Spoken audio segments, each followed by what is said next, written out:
54 বছরের বাংলাদেশ। হযরত হাফিজ হুজুর রহমতুল্লাহ আলাইহি 1981 সনে রাষ্ট্রপতি নির্বাচন করেছিলেন। তো নির্বাচনে হাফিজ হুজুর দাঁড়াইছে, আমাদের কাছে বড় আশ্চর্য।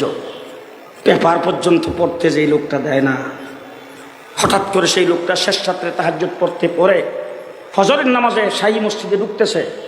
আলেম উলামায়ে কেরামকে দেখে বলছেন, এবারের নির্বাচনে প্রেসিডেন্ট পদপ্রার্থী হিসাবে একজন আলেমকে প্রার্থী করতে হবে। সবাই অবাক, ঘটনা কি?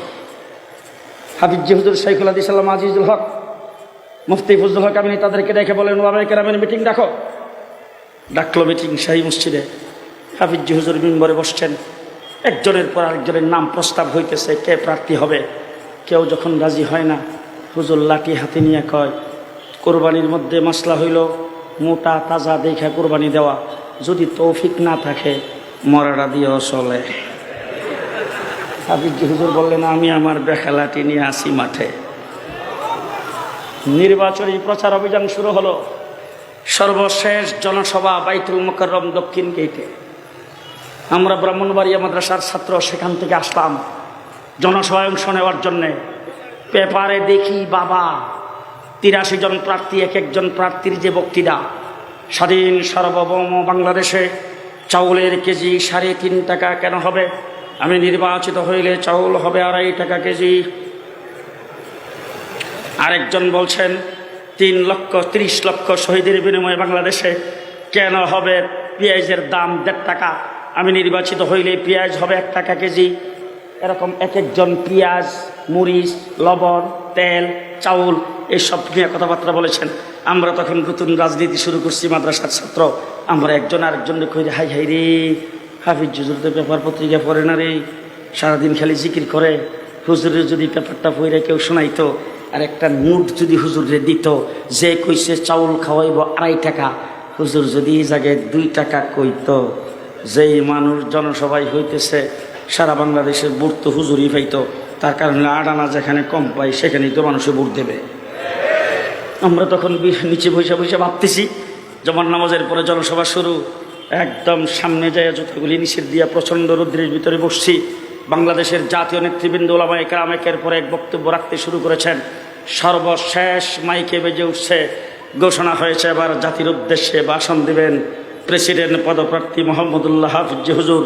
হাফিজ যখন মাইকের সামনে দাঁড়িয়েছেন, সাংবাদিক, দেশি বিদেশি সমস্ত সাংবাদিক হুজুরের কথাকে নোট করার জন্যে খাতা কলম ক্যামেরা নিয়ে সকলেই প্রস্তুত। আমরা নিচে বসে বসে একজন আরেকজনকে বলতেছি, দোয়া করো, দোয়া করো। যেই লোক সমাগম হয়েছে, হাফিজ হুজুর উঠতেই যেন তেল আর পেঁয়াজ আর লবণের কথাটা কয়ালায়। এখানে বসে বসে আমরা বলতেছি, হাফিজ হুজুর উইটাই সর্বপ্রথম খুতবা পরে তারপরে বলছেন, ও আমার জাতি, 1947 সনে আমরা দ্বিজাতি তত্ত্বের ভিত্তিতে স্বাধীনতা অর্জন করেছিলাম, কিন্তু আমরা শান্তি আনতে পারি নাই, জাতি শান্তি পাই নাই। 1971 অশান্তি এবং জুলুম নির্যাতনের বিরুদ্ধে আবার অস্ত্র ধরে আমরা স্বাধীনতা অর্জন করেছি। বাংলাদেশ হয়েছে আজকে 10-11 বৎসর, বাংলাদেশের মানুষ শান্তি পাই নাই। আমি প্রেসিডেন্ট পদপ্রার্থী হয়েছি। আল্লাহ যদি আমাকে সেই দায়িত্বের জন্য কবুল করেন, আমি মোহাম্মদুল্লাহ এদেশের মানুষের শান্তি আর নিরাপত্তার জন্য সর্বপ্রথম যে কাজটি করব, সেই কাজটি হলো 68,000 গ্রামে 68,000 কোরআনী মক্তব কায়েম করব। আমরা নিচে বসে একজন আরেকজনের চেহারার দিকে তাকাই, কই কিরে, তেল আর পেঁয়াজ আর চাউল গেল কই? আমরা ভাবলাম কি আর হাফিজি কই কি? আজকে পরিষ্কার ভাষায় বলতে চাই, যদি 68,000 গ্রামে 68,000 কোরআনী মক্তব কায়েম করে মানুষের কোরআন শিক্ষা, নামাজ শিক্ষার ব্যবস্থা করা যদি হতো, আর এই ছাত্রগুলি যদি ইউনিভার্সিটি আসতো, আবরারের মতো সোনার ছেলেকে কেউ পিটাইয়া হত্যা করতে পারত না। ওয়াইসির মতো কুলাঙ্গার মেয়ে পুলিশ অফিসারের ঘরে জন্ম হতো না। ইউনিভার্সিটিতে অস্ত্রের জঞ্জনানি থাকতো না। আমার দেশে লুটেরা তৈরি হতো না। বেগম পাড়ায় বাড়ি করার লোক পাওয়া যাইত না। মা বাবাকে বৃদ্ধাশ্রমে পাঠাইবার লোক পাওয়া যাইত না। শিক্ষা জাতির মেরুদণ্ড। আমরা সে আন্দোলন দীর্ঘদিন যাবৎ করে আসছি।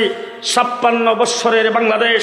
সর্বপ্রথম দেখেছি সোনার বাংলা, এরপরে দেখেছি সবুজ বাংলা, তারপরে দেখেছি নতুন বাংলা, এরপরে আসছে পেশিস সরকার।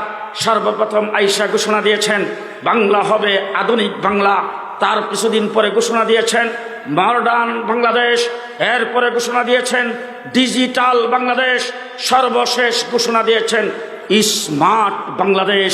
আজকের এই জনসমুদ্রে উলামা পরিষদের পক্ষ থেকে আমি আপনাদের সামনে ঘোষণা করতে চাই, গত 5ই আগস্টের স্বাধীনতার পরে আমরা যারা রক্ত দিয়েছি পরিষ্কার ভাষায় বলতে চাই, বাংলা হবে ইসলামের বাংলাদেশ, ইসলামের বাংলাদেশ, ইসলামের বাংলাদেশ।